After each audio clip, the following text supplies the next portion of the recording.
Hello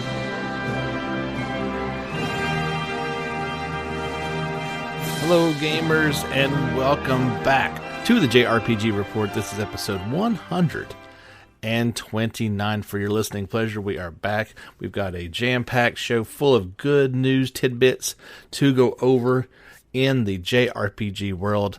It's going to be a lot of fun, so let's just get right into it. We kind of teased a little bit last week that we would learn a little bit more about the next Trails of game. So actually tomorrow, August 27th in Japan, The Legend of Heroes Hajimari no Kiseki will come out. So just to kind of maybe take a little bit of edge off of that one, President Toshihiro Kondo of Falcom said in the latest issue of Weekly Famitsu, let's go ahead and talk. Now, first thing, he wanted to talk a little bit about Hajimari and the fact that there will be a new major update on October 1st. It's going to add the True Rev Recorder EX, which is an enhanced version of that corridor. It will include additional layers, episodes, playable characters, increase the cap level. Says it incorporates information that ties into the next game. That's where it's important. And of course, there's going to be PlayStation VR support in the Vacation at the Beach minigame. Let your imagination go wild with whatever you want to as far as VR and all the Legend of Heroes characters at the beach. I'm not going to dive into that one. Not touching it. So let's get into what is really interesting about this one, and that is, I guess, the next game. So keep in mind, Cold Steel 4 doesn't come out for 2 more months. Hajimari no Kiseki in the West. Let's be conservative and say it comes out next holiday season, right? I dare say it probably could even slip into 2022 if things don't go well with the translation. Let's talk about the next game after that. This is the game it's not going to be a sequel to Hajimari no Kiseki. It is not part 2 of that. That game is a game within itself. It ties up loose ends. Now, not to say they won't be connected, but it is not going to be the sequel. In fact, he says, please don't worry, and actually laughs. Places that they have not... this game is going to be in a completely new setting.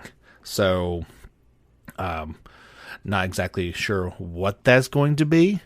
Where the series has not gone before. That's basically the only thing that we know so far about this one. Take what you will. It's interesting to see where this one's going. He says information about new places, organizations, and characters actually appear in Hajimari no Kiseki. He says, I recommend you play through the main story, Reverie Corridor, and extra scenarios to get some clues about what that next game is. Now, this one is where it gets a bit dicey, and I don't exactly know what to tell you. It says action time battles are no longer. Hajimari no Kiseki is its swan song. These are command battles with action elements and greater real-time nature without an action time bar. This is a type of battle that's never been seen before. So what does that mean? I'll be honest, I don't really know what to tell you. It wasn't like whoever was interviewing the magazine, kind of pushed back and said, hey, wait a second. So basically this system that you've built up all this time is going to be no longer. What does that mean? Obviously, this is so far early in planning stages. It's not exactly sure what's going to be and what's not going to be.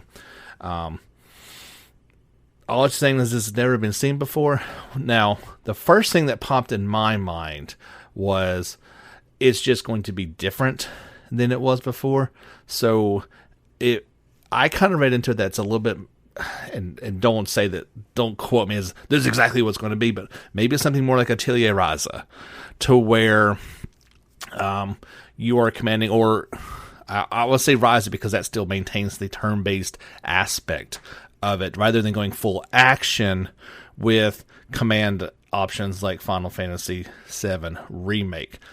Both of those were enjoyable, but I can't really imagine Legend of Heroes going that action route, although anything is certainly possible. I mentioned Ryza because that still maintains strategic turn-based items. There was still an order to it, although it kind of says, that the action time bar will be gone. It will become a command battle with action features and a lot of real-time elements added. We're just probably going to have to wait and see what Falcom has up its sleeve. We're going to be waiting a long time until we know what they have up their sleeve, but I just thought that was pretty interesting. It's nothing like what I expected. I expected just continuing the evolution that they had going in these two, in the last two Cold Steel games, what they were doing in Hajimari, and just kind of making something awesome in this new engine, utilizing what they had done and built on for so long. Maybe that's just not good enough anymore. I don't know what to tell you. So initially, I'm kind of like, oh no, what are they doing? But we know literally nothing about it, and until we really see it and learn more, I'm going to kind of hold off on judgment as far as that goes. So the last bit of information that was in that article mentioned, his last statement was, the cast of characters is largely different. The important characters that have all appeared thus far are present, but the characters that lead the story are new.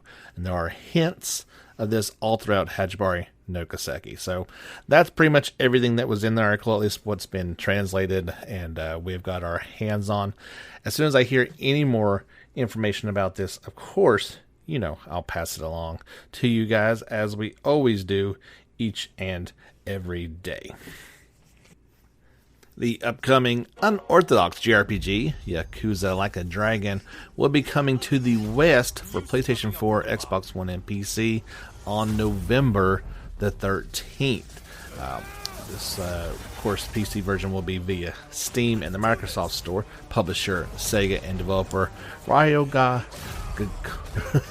Godoko Studio announced. Yakuza Like a Dragon will also be available for Xbox Series X on the day of the console's release in November, as well as PlayStation 5 at a later date. Of course, those new systems still don't have, oddly enough, they still don't have a firm release date, and they still don't have pricing just yet. I think a lot of that has to obviously do with the fact that we did not have our big trade shows this week. Those might have been announced at those. Since we didn't have them, they're like, well, we'll just kind of hold off. I don't know. Going along with that announcement, Sega released a new trailer dubbed How Will You Rise?, which shows the protagonist alongside the other party members and swapping out more than the 20 unique job classes that are available throughout the game. Ichiban, the lead character, he envisions himself as the lead character in an RPG, and his battles take the form of turn-based RPG battles. I encourage you guys to check out that trailer. It is available, of course, over on the JRPG Report YouTube channel, and it does show all those different classes and different uniforms. This game is obviously going for a unique, humorous take on the genre, and those different outfits are reflective of that. So yeah, go check that out if you're curious about this upcoming game. You don't have to wait too much longer. Yakuza Like a Dragon coming out in the West on November the 13th. As we do just about every week, well, especially now, every week we're doing an update for Eiyuden Chronicles 100 Heroes. This week, last week we mentioned there was going to be a teaser trailer coming out for it, and it did, and it showed what they called the United Hero Attack. Very short little video, about 30 seconds long, but there's a lot of information going on in that. So it actually shows a battle. It has the 6 heroes in battles against, what are those enemies called? What do they call them? Planbinos. Look like little plant-like enemies, and it does show them kind of on that little cliff area that they've shown in other trailers. But there's what I thought was interesting is a little menu that pops up right at the beginning of battle. There's a lot going on in this screenshot that here. So of course it's got the 6 characters, and they are maxed leveled. Level 99, HP at 999, MP at 999 as well. But there's the initial menu comes up, and you have 4 different options. You can fight, support, auto, or escape. So this one actually chooses auto, which is interesting, and it automatically pulls up the United Hero attack.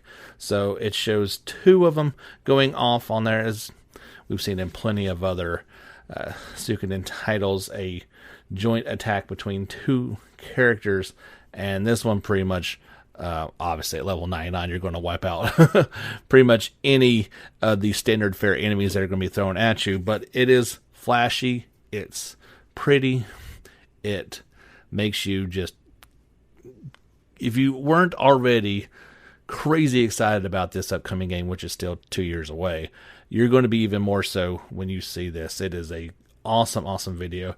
Updating its Kickstarter, it is just about to end, and they have reached some other goals. Let me see if we can get into that. Of course, this thing changes each and every day. Let's see. Yeah, this one was 2 days ago. They're getting very close to the $4 million mark. At 3.6, they hit the all hands on deck card battle mode. This is your typical TCG minigame. Supposedly taverns throughout the game will have NPCs that can challenge you to matches. It kind of sounds like Triple Triad from Final Fantasy VIII, or Treasure Cold Steels 3's Vantage Master. And just personally, I don't care for those games in my JRPGs. I know a lot of people do. It's just not my thing. At 3.7 million, the stretch goal is the Playing Favorites ranking mode. This one's kind of interesting. It is an offline and online data collection service that keeps track of who people are using. The one comparison is to how they do it in Fire Emblem Three Houses. Or in Catherine, shows the choices other people's made. You saw it in Persona 5, where you could see what different people chose to do for their day's activities. It sounds like this would work similarly, only Eiyuden Chronicle would let you know who tags along with you and who other people are adding to their party. They did reveal 2 more stretch goals as of this writing. At 3.8 million was the Heart of Gold. Then there is a second backer vote at 3.85 million, which is something only listed as Patience. Back at 3.275 million, we got the Marissa DLC has been funded. She was one of the first characters announced, the dark-skinned female character with the staff. Trying to think what else that they had on there. This DLC will be a 5 to 10 hour story focusing on her, and that players will get this added on for free if you are a backer of this Kickstarter. If you are not, then you get to pay for DLC, just like every one of us. This will end, actually, as of this recording, will end on August 28th, so just 2 more days to get this one all the way fully funded. It's getting there. Remember, their initial goal was $500,000. So maybe that was being conservative. They probably had a pretty decent idea this one was going to be successful. I think the last I heard, it's now the 6th most, by the numbers, it's had the 6th most amount of funds added to a Kickstarter program in history. That says all you need to know about how rabid fans are for this type of thing, and how excited people are to potentially see this game. Like I said, it's not going to be for a while, not until 2022 in the fall, but it looks like it is in very good hands, and we should see the fruits of their labor here eventually. And that does remind me, I've been Been trying to remember so hard to go and do that. I need to go and do that today before I miss my chance.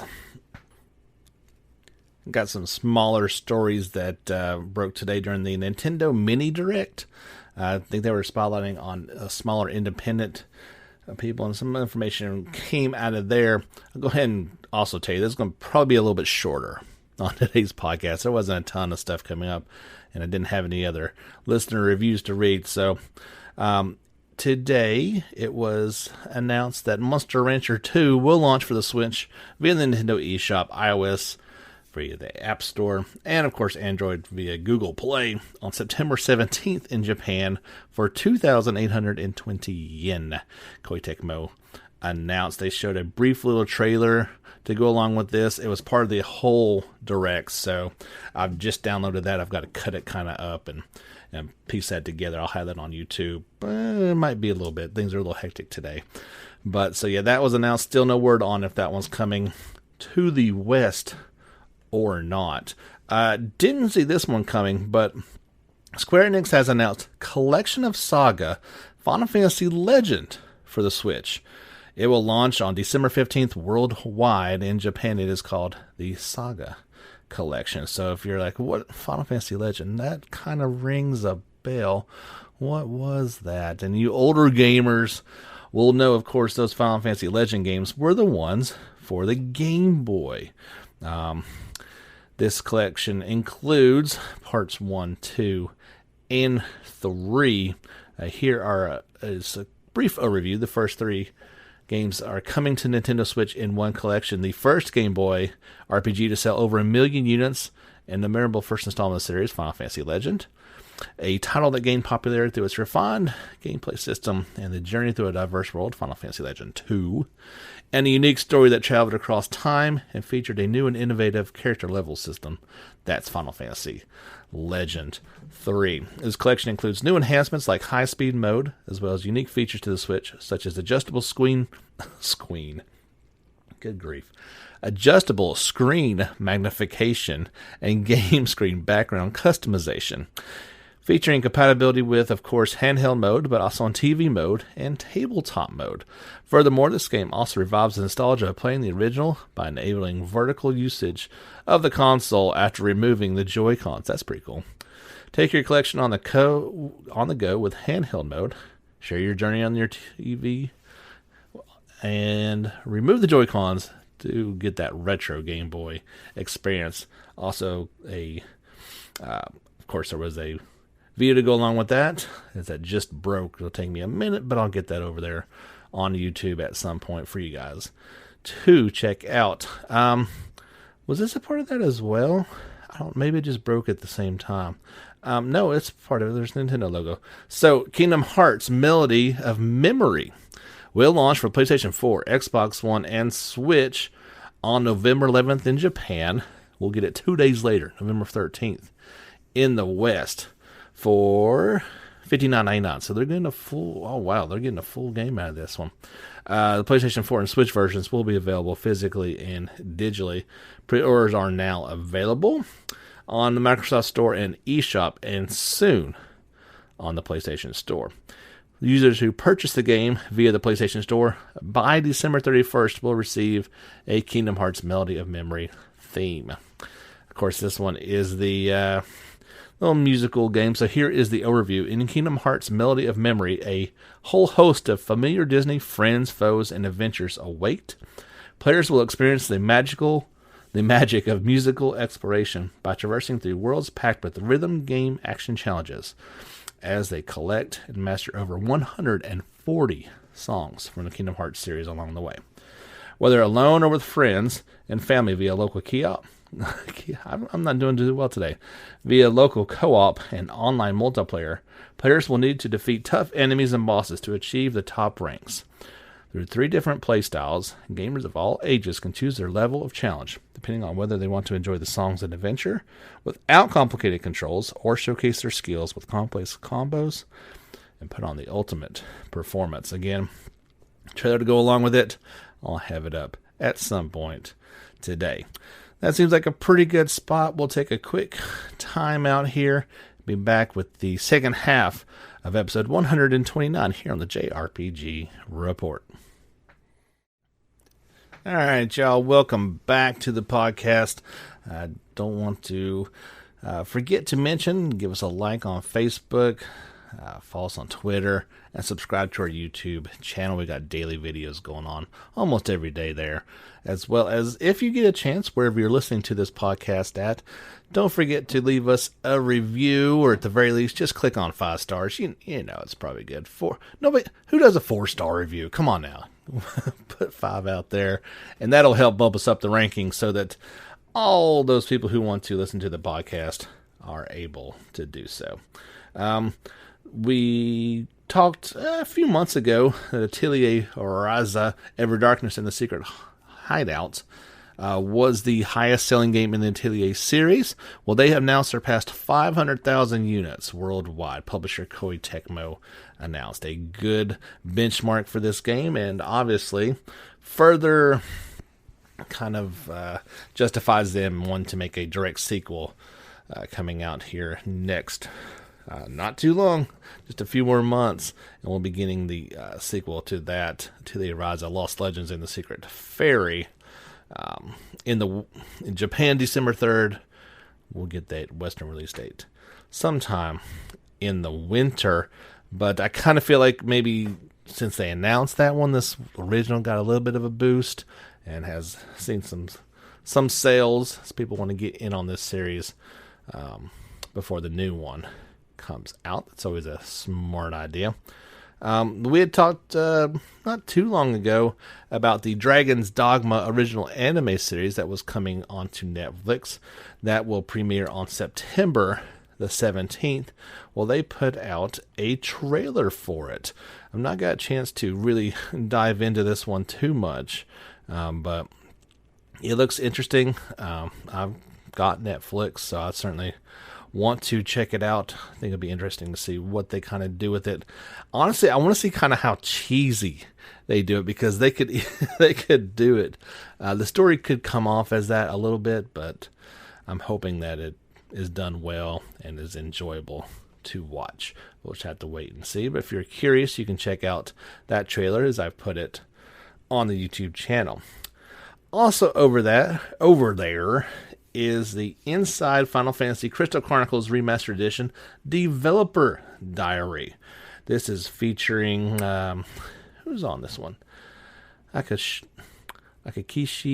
Kawaza, the original Chronicles producer, as well as Toshiyuki Antahana, the original character designer and art director. So actually this was filmed back in 2018, but it talks to them about it, maybe the original, what they were doing, and then moving forward on it. It's a long interview, I think about 18 minutes. So if you want to check that out before the game comes out in just one more day, worldwide, August 27th, you can do that over there on our YouTube channel.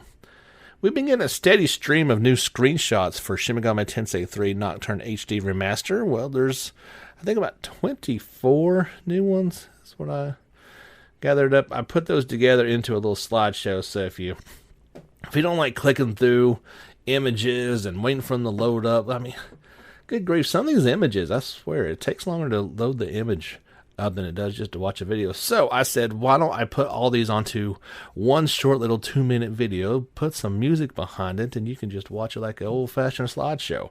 You can do that on our YouTube channel, of course. So these screenshots, they start off with our boy Dante from Devil May Cry. He, the original Demon Slayer, is back, and he is a playable character. I think you got to pay for him, if I'm not mistaken. But he's on there. There's some various demons that you'll be seeing in this one. A mysterious old man in a wheelchair, a lady in black, as well as showing off some of the Fiend Fusion, the Labyrinth of Amalia, as well as some other cool looking things. So if you want to check that out, you know where to head to, or if you just want to glance through the pictures, you can do so via the link either on our Facebook or our Twitter accounts. If you played Persona 4 Golden on your Steam account here recently, and you're like, man, Forgot how good that was. I would rather just watch this as animation. Well, if you have Funimation, you can now watch that, as Persona 4, the golden animation, is now available on that service. I believe this was an addition of 25 episodes in this one. Oh wait, no, I'm sorry.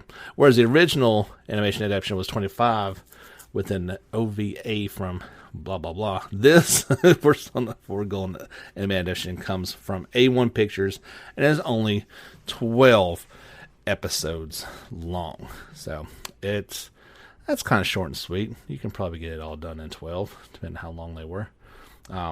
People in North America and Canada can watch it with Japanese voice acting and English subtitles if they choose to do so. Of course, this can also be found on Crunchyroll if you've got that service. You could have already done that apparently before. Speaking of Persona, this may be kind of hard times. Maybe you're living paycheck to paycheck, but you still got your need for some Persona cool merchandise. Well, there is a pre-order going on starting now. You can do that for Haru Okumura. She's got a new figure, and this is from Persona 5 Royal now, because it's based on her all-out attack finish. Kind of her sitting down for her cup of tea with her axe at the table. It's got the table, it's got the chair, and it's got her all complete.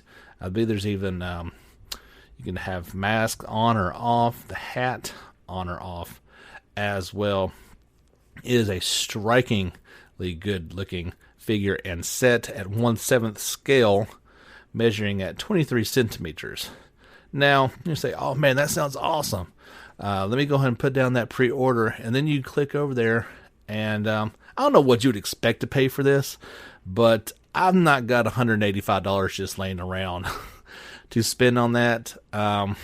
It's super awesome. It's probably worth it, but man, that is expensive for a figure, for sure. I've seen that, here recently, that there's been some pretty expensive figures coming out, and especially with everything going on in the world, it kind of makes it like, wow, I know I ain't got that laying around, that's for sure. Monster Hunter World Iceborne Developer Diary Final will be on August the 28th.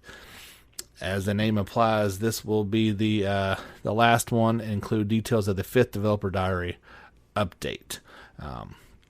You can watch that final at 2100 Japan Central Time. There wasn't a whole lot of information going on about what this was going to include, but just let you know that this one is very similar to the other ones, and it'll be the last one, as Monster Hunter World Iceborne is currently celebrating its 1-year anniversary. So let me kind of final update on everything that's coming up for Monster Hunter Iceborne.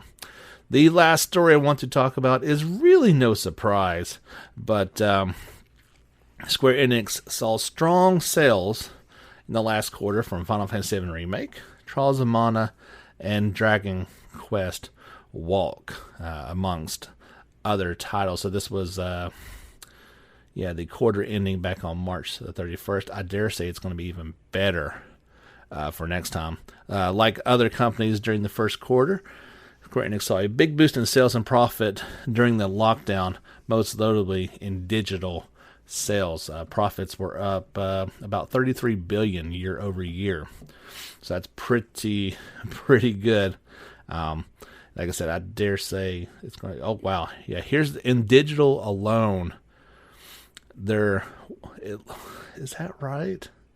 Oh my goodness. It looks like that in the first quarter projected sales for 2021, it will, it's pretty much the entire, they made in one quarter what they did all of the year before, it seems like. So obviously a big title like Remake helps with something like that, but with the way it was, digital was the way to go for a lot of these things. So yeah, there's a lot of information that's in this article. I shared it over on our Facebook and Twitter channels. You can check those out if you like. But yeah, we're seeing that a lot of different places, that sales were pretty good digital and you can expect that's probably starting to level off about right now. Physical is still, you can still get physical from many different places and get it shipped to you, but just the ease of digital was a bit hard for people to pass up, especially while they're all cooped up and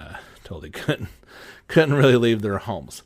Anyway, that's going to do it for today's podcast. Like I said, it was going to be a little bit shorter today. Wasn't a whole ton of things going on, but we had some fun talking about a few different things here and there. Don't forget our Sunday special coming up this week. We're going to be talking with Hans all about some how it is gaming over there in Europe, some of the differences between himself and I over here in the States. And I've got another interview actually coming up the week after, still trying to nail down the details, but had a young man contact me who just released a game on Steam, I believe, and he's going to talk about it and the game making process, some of the JRPGs that inspired him to make this game, as well as others. So still trying to get all the details of that. I'll kind of tell you a little bit more about that one next week. That's going to do it for episode 129. My name is James Fisher. Thank you so much for tuning in. I will see you guys again on Sunday and again next week on Wednesday with more news all about the JRPGs we love so very much. See you guys next time. Get back out there and level up.